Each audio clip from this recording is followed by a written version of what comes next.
A oração eficaz depende da compreensão da natureza de Deus. Quantas vezes foi evidenciado em nosso trabalho que a oração é uma atitude e uma altitude. Nada poderia estar mais longe da verdade do que precisarmos de palavras e pensamentos para chegarmos a Deus. No entanto, quantos anos se passaram antes que pudéssemos aprender a orar sem palavras e sem pensamentos? Eventualmente, todos devemos aprender isso. Caso contrário, não conheceremos a Deus corretamente. Também nisso, o tempo é um elemento. Constantemente nos escritos do caminho infinito, as palavras onisciência, onipotência e onipresença são repetidas. E, provavelmente agora, quando você vê essas palavras, você se apressa em passar por elas, porque pensa que as conhece. Mas você realmente não as conhece. Conhece apenas as palavras, sem seu significado interior. Quando o significado delas surgir, você pode fechar os olhos porque, no momento em que entender o que essas 3 palavras realmente significam, você se torna uma receptividade ou uma transparência para Deus. Então, não desempenhe um papel na oração mais do que uma janela de vidro que deixa a luz do sol entrar no quarto. A janela de vidro é apenas uma clara transparência. Suponha que houvesse uma ameaça de perigo para nós aqui e agora, de qualquer direção, uma epidemia, uma ameaça de guerra ou qualquer outra catástrofe, e pedíssemos a alguém que orasse por nós. Saberia esse alguém do que precisamos? Ou saberia como Deus poderia nos salvar? Claro que não. Ninguém poderia saber de que maneira Deus nos salvaria. Você não vê, portanto, que a oração eficaz seria fechar os olhos, abrir os ouvidos e deixar Deus entrar? Então Deus, em seu caminho misterioso, forneceria a nuvem durante o dia ou a coluna de fogo durante a noite. Abriria o mar vermelho ou lançaria um abrigo invisível sobre nós. Você não vê que a oração, em seu sentido mais elevado, é impossível para uma pessoa que não conhece a natureza de Deus e a natureza do relacionamento do homem com Deus? Você não vê que a única oração eficaz é saber que, onde quer que estejamos, Deus está, seja no campo de batalha ou no meio de uma doença. Somos um com Deus e, abrindo a consciência, Deus pode se manifestar. Nossa atitude em oração deve ser aceitar um Deus de onipotência, onisciência e onipresença. Então, estar disposto a ficar quieto e ouvir a voz de Deus. Deixar a voz de Deus se manifestar. Então, ver a terra do erro se derreter. Se nossa atitude sobre o assunto da oração e de Deus não for correta, no entanto, excluímos a experiência de Deus. Mas a oração também é uma altitude, porque, quando podemos abandonar mentalmente a esperança e a crença de que Deus vai fazer algo e ficarmos quietos o suficiente para deixar a presença e o poder de Deus fluir, já estamos em uma consciência elevada. Deus é um poder, no sentido de que Ele mantém e sustenta seu reino espiritual. E no momento em que paramos de pensar, o reino de Deus se torna nossa experiência na terra. O reino de Deus vem à terra a qualquer momento em que uma pessoa pode renunciar e libertar Deus nesta plena convicção e segurança. Deus me enviou em expressão e sou responsabilidade de Deus, não minha. Nessa certeza, posso descansar, pois nesse momento, em alguma medida, o reino de Deus vem à terra por mim. 1000 podem cair à minha esquerda e 10.000 à minha direita, mas enquanto eu permanecer no abrigo secreto do Altíssimo, nenhum mal pode chegar perto de minha morada ou consciência. Nada pode tocar meu ser interior enquanto eu viver, não pela força e nem pelo poder, não pensando em minha vida, lutando contra o mal ou esperando que Deus destrua meus inimigos, mas vivendo pela graça de Deus. Eu descanso em silêncio e com confiança, na certeza de que Deus é o Criador, o mantenedor e o sustentador de tudo o que existe.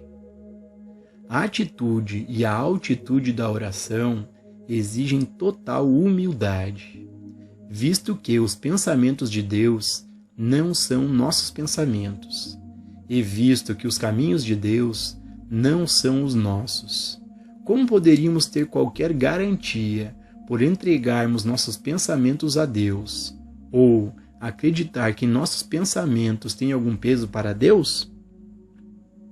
Existe alguém que já viveu, está vivendo agora, ou ainda viverá que conhece os pensamentos de Deus, ou os caminhos de Deus? Os pensamentos de Deus podem ser revelados a nós apenas através da escuta, e só então eles podem ser implementados em ação de fato. A doença não é ordenada por Deus. O assunto da cura espiritual é de vital importância hoje e está relacionado à natureza de Deus e à natureza da oração.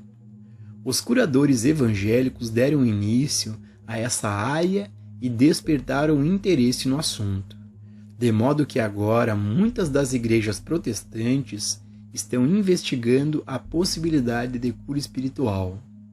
Muitas das pessoas sinceras e dedicadas que estão empenhadas nesta atividade, no entanto, estão descobrindo que chegaram a um impasse. Isso ocorre porque elas não conhecem o princípio básico da cura espiritual e, até que alguém o revele a eles, eles não poderão ir mais longe. Muitas tentativas de cura espiritual ainda são feitas na crença de que é Deus quem cura as doenças. Que falácia! Se Deus pudesse curar doenças, não haveria uma pessoa no mundo com doença, porque Deus não faz acepção de pessoas. Na verdade, por causa de sua humildade e falta de autoenaltecimento, muitas vezes é mais fácil curar alguém na prisão do que curar uma pessoa muito justa. Deus não envia a doença a ninguém.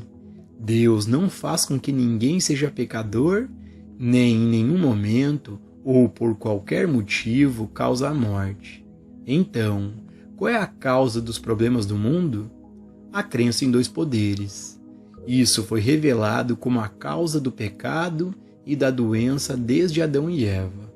E quando entendemos isso, temos o segredo da cura espiritual. Aqueles que aceitam a crença em dois poderes, o poder do bem e o poder do mal, estão sujeitos a essa crença. A mente universal do homem sempre aceitou dois poderes e tentou usar Deus para destruir os poderes do mal. Mas quão fúteis foram essas tentativas! Quando, porém, pela graça divina, você pode aceitar a verdade de que a onipotência de Deus torna um mal uma impossibilidade, quando você pode olhar para qualquer condição de natureza errônea e saber que não é de Deus e, portanto, não tem poder, a imagem de dois poderes da mente universal evapora.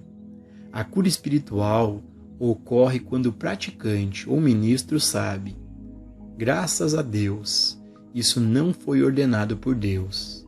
É apenas o braço de carne, um nada.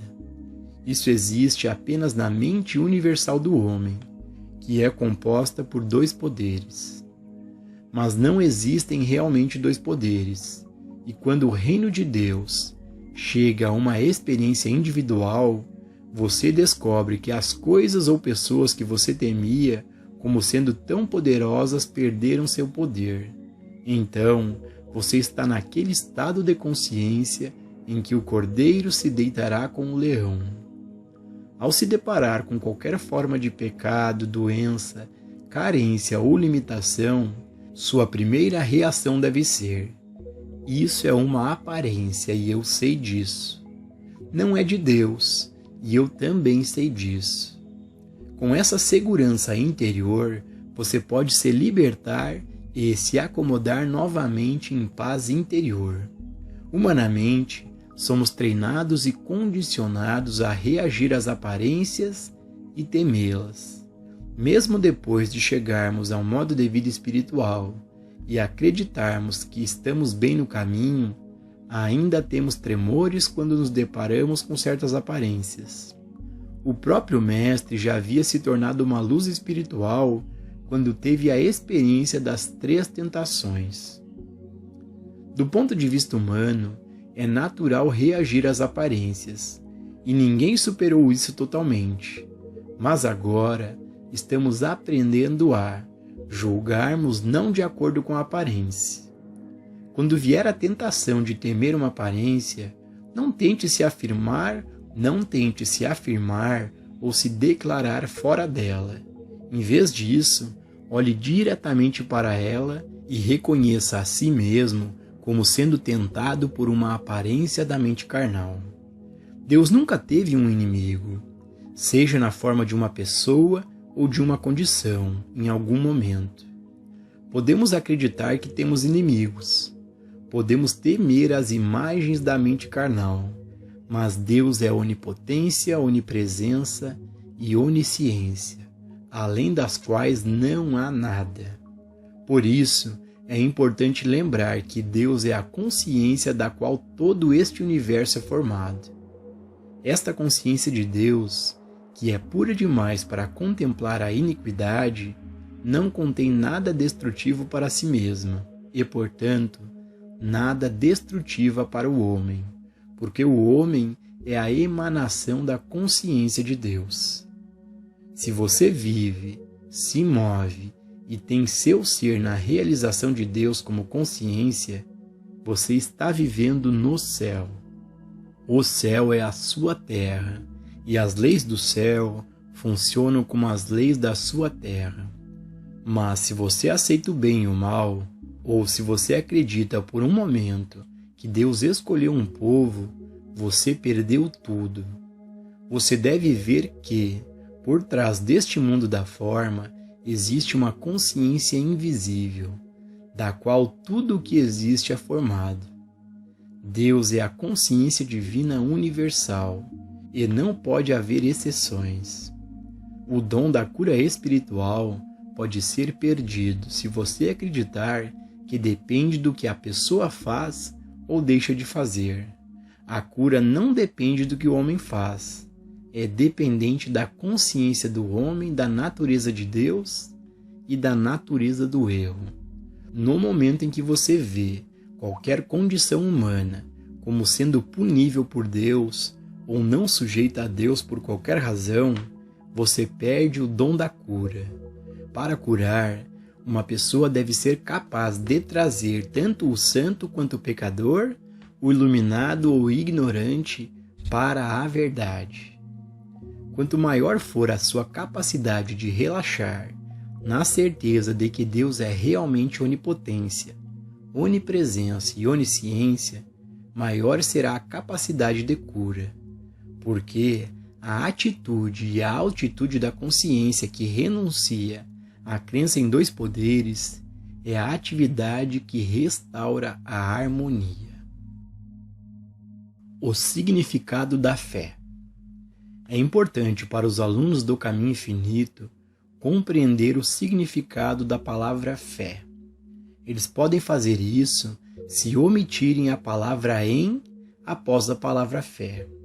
A palavra fé tornou-se pervertida quando se formou fé em algo ou alguém, até mesmo em Deus. Não pode haver fé em alguém ou em nada, em qualquer conceito ou ideia. A única fé real que existe é a fé que confia em Deus para administrar seu universo, sem qualquer ajuda do homem. Eu sou não precisa de fé, porque eu sou se mantém e, portanto, não precisa de ajuda. Ter fé em qualquer coisa externa, uma pessoa ou coisa, uma ideia ou conceito, é apenas o oposto de ter medo de bombas, germes ou clima. Não deve haver fé em nada ou ninguém, assim como não deve haver medo de nada ou de ninguém. Então você pode descansar na segurança de somente ser. No momento em que você tem fé em uma coisa ou pensamento, uma ideia ou um conceito, você construiu uma imagem esculpida. Então, deve se curvar e adorá-la. Quando você fala sobre fé, não deve ser fé. No início, exige um certo grau de coragem, porque significa que enquanto houver qualquer aparência negativa ou maligna, você deve aprender a não temê-la e não querer ajuda contra ela. Quando você pede ajuda, a ajuda que você está pedindo deve ser ajuda para ter a coragem de ignorar as aparências, embora reconheça que há aparências. Se você está pedindo ajuda para se livrar da aparência, você está no sonho humano. A capacidade de afastar o medo está na proporção direta com a sua fé, uma fé sem a palavra em. Esta é uma ideia difícil de dar ou receber, e você não pode recebê-la enquanto tentar entendê-la, porque a mente não consegue captar o intangível. Em A Nuvem do Desconhecimento, escrito no século XIV, o autor se refere a esse estado de consciência em que você sabe nada. Sua mente não é um vácuo, mas está em repouso. É apenas um desconhecimento e um descanso sem palavras e sem pensamentos. Quando você pode descansar nesta comunhão interior, sem palavras e sem pensamentos, você alcançou a nuvem do desconhecimento. Você então permanece em Deus. Você se comunica com o Espírito interior. Você é um com os santos e sábios de todos os tempos. O Mestre quis dizer isso quando disse: permaneça em mim. Não permaneça em Jesus como uma pessoa, mas na consciência do Cristo. A única maneira pela qual você pode permanecer na consciência de Cristo é permanecer sem palavras ou pensamentos, sem fé em nada ou medo de qualquer coisa. Descanse no ser, apenas no ser. Os caminhos de Deus não são os seus. Deus é ser, o seu ser, mas no minuto em que você pensa pensamentos ou fala palavras, a menos que as palavras sejam derramadas em você, ao invés de pensadas por você, você tem Deus e você. Os pensamentos de Deus não são seus pensamentos. Portanto, para receber os pensamentos de Deus, você deve parar de pensar. Os caminhos de Deus não são os seus caminhos, e você nunca conhecerá os seus caminhos enquanto estiver tentando seguir os seus próprios. Permaneça na consciência de Cristo, sua consciência. Descanse em receptividade. O mundo tem sido enganado pela crença de que existe um Deus em algum lugar que pode receber oração. Um Deus a quem você pode pedir para fazer algo por você ou para alguém, ou um Deus que o recompensará. Este é um engano do qual todos nós temos sofrido.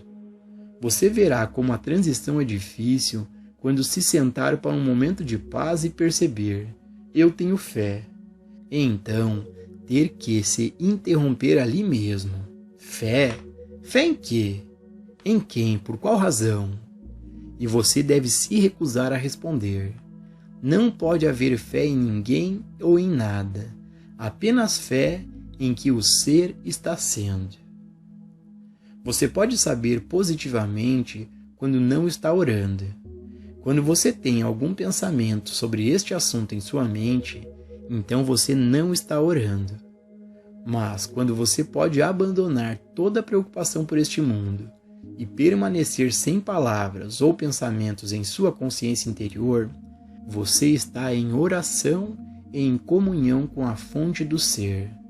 Isso tira Deus da sua mente e obriga a abandonar os ídolos que os homens formaram para si e que chamaram de Deus. Em Isaías, há passagens que alertam as pessoas a não ter fé em carros, cavalos e soldados. 25 séculos depois, nossa fé não está mais neles, mas em aviões e bombas. Em outras palavras, acabamos de transferir a fé de uma coisa para outra, em vez de permanecer na fé pura, sem fé em, sem medo de e sem liberdade de. Quando surge a tentação de acreditar em dois poderes, você tem que negar o mal e o bem e permanecer na fé. Não há bem nem mal. Existe apenas o eu que eu sou, sem qualidades, e a única quantidade é um infinito. As aparências são errôneas, sejam boas ou más, porque a única realidade é o eu que eu sou. Isso elimina um tempo futuro, e quando você não está vivendo no passado nem no futuro, você está vivendo em e como o eu, como aquele eu que eu sou. Esperança, expectativa e o que o mundo chama de fé, tudo isso tem a ver com um tempo futuro. Mas Deus não tem como operar exceto agora, um agora contínuo. Agora é o único momento que existe. E isso tira de nós o falso senso de fé de que Deus vai pagar o nosso aluguel, ou qualquer outra necessidade no primeiro dia do mês, e nos ajuda a perceber que Deus não opera no futuro. Ele tira um falso senso de expectativa e um falso senso de fé. O eu onipresente é uma experiência contínua, não uma que começa amanhã. Se a fé tem a ver com qualquer coisa além desse momento, não é fé de forma alguma. Você pode dizer que não terá frutas em suas árvores frutíferas até o próximo mês, mas se a lei não estiver operando em suas árvores agora, nunca haverá frutos. É apenas a operação do agora que traz frutos em sua estação. É o que está acontecendo na árvore agora que determina o fruto que estará na árvore mais tarde. Portanto, o que está acontecendo em sua consciência agora determina os frutos em seu corpo, em sua carteira, em sua família, em sua vida na próxima semana, no próximo mês, no próximo ano. À medida em que você eleva esse eu em você e permanece nesse eu, descanse e relaxe nele, e você está permanecendo em sua consciência. A natureza do eu é a consciência, e essa consciência é a substância de todas as atividades de sua vida diária. É a substância e a atividade de sua saúde, seu suprimento e sua casa. Repousar em sua consciência, sem palavras ou pensamentos, sem medos ou esperanças, é a conquista da fé, apenas por ser, serenamente ser.